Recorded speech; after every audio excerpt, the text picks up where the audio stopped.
Hey, yo, it's your boy Roz here with Proceed with Caution Blog. And today I'm here to do a review of the Corey Red and Precise Street Prophecy 3 mixtape. We are going back to 2005 and we're going to talk about this era, man. Everybody knows if you were around during that time, that was a mixtape era. You had your Dipsets, you had your G Units, you had your Lil Waynes, your Jeezys. It was dominated by that mixtapes and in hip hop in general, mainstream hip hop. That era was dominated by a lot of different regions. Of course, my Detroit bias. You had your Eminem. You had your again, as I mentioned before, Jeezy. You had the Game. You even 50 Cent was still around, even though he was getting ready to have his decline and eventually disappear. So that was a very interesting era. And you have Corey Red and Precise and Christian hip hop dropping this mixtape. Now, what I found interesting just thinking about that era is that New York, of course, we know is the home of hip hop. But when you think about New York in the CHH standpoint, they really didn't have a dominant artist to me except for Corey Red and Precise. There's no diss to the what was it, Trey Z, I think his brother name was. No diss to him and nothing like that. But as far as nationally known albums, New York, ironically, really didn't make a dent. And really, I mean, I guess you can say Andy Mineo, but that was years later. But just New York wise and CHH, it didn't really have that much dominance. So let's get to talking about this mixtape. Now, production wise, you got them rapping over a lot of Main Street beats, which today will be considered classics. I mean, you think about PSA, Jay Z, you think about Quiet Storm, Mobb Deep, you think about Eminem, Lose Yourself. I mean, all of these songs, I don't think anybody will argue are classic songs. So they use a lot of classic beats. You got like Kanye, Two Words, just a lot of classic beats that they rapped over. Um, it was a long. What I found interesting as well, I didn't really pay attention because I haven't heard this in years, but they don't really rap together. It's a mixtape. It's Corey Red and Precise, but they really doing like solo things instead of together, except for like Resistance and Futile. So I found that interesting, as well as a lot of these songs are short. Now, by today's standards, this would be standard songs. Like 2 minute songs in today's standard is like normal. Heck, I even seen some songs is like a minute and a half now. So on here, you got a lot of very short songs. Some songs that really stuck out to me was My Plight.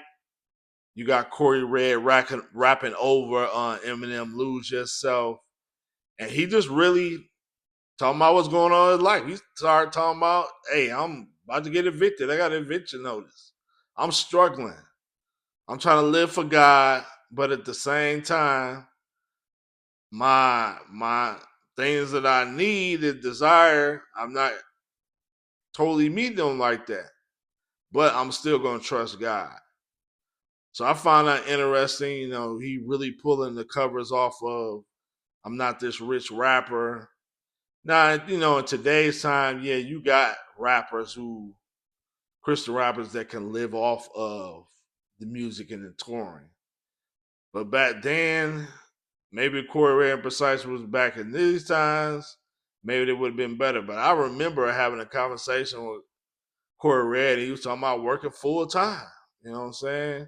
He wasn't just no rapper who rapped all the time, just lived off that labor. As you could see in the song, he was struggling, but he trusted God.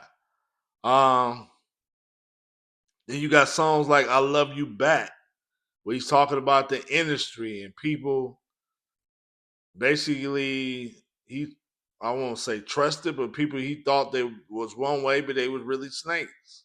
I mean, producers, record labels, just all of these people turning on him. So it's really a lot of industry talk in here, a lot of people I thought we could build with it and stuff, but they really snakes, things like that.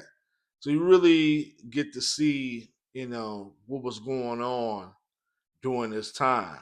Now today, of course, you can't even sell records really unless independent and not dependent on Spotify and things like that. But totally different time back then. Another song that really stood out was Black Tears.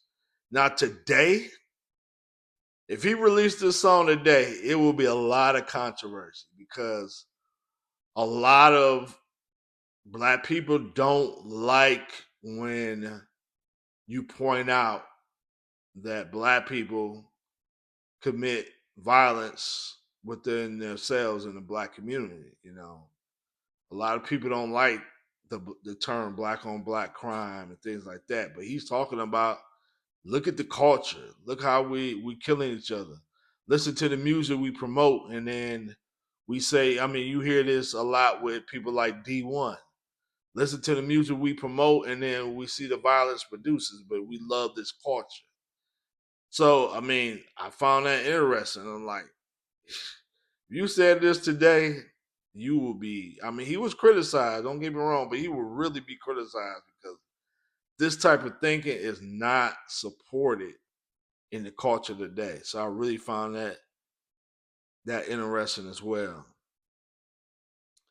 And just like overall, man, I mean, I love precise his flow and stuff like that. And one of the really a lot of songs that really stuck out to me with precise, even though I love precise. But yeah, it was he still do his thing, but it wasn't like lyrically a lot that really stuck out to me. Like I love songs like God and Culture, that was cool. I love his flow on that, but he wasn't my favorite on here. But just overall looking at this culture and what's going on, CHAs today, back then, it's just you just look at the time, it's just a little bit different. Like some of the struggles he talked about in here just really not part of the culture today, and I just really find it interesting. And just Corey Red and Precise, man, they were just an interesting group because you got somebody like Corey Red. I mean, they were, really open about their Pentecostalism and talking about being filled with the Spirit, things like that. It was really, when you look at some of the what was dominant, that wasn't really the dominant rap, but they sort of still lived in that world. They still got love, but it was interesting. Even in their end times, if you listen to a lot of their music on here, they talk about the end times. I believe it's pre-millennium. Don't quote me on that, but yeah, just real different, man. Real different. So yeah, I thought this was just an interesting listen going back. I would say definitely check it out and just see how hip hop is different now to back then. So that's my thoughts, man. Street Prophecy. I'm about to say Prophecy again. Volume 3. Check it out. This is your boy Raj here with Proceed with Carson Ball, Skip Billy Sucks, and I'm out.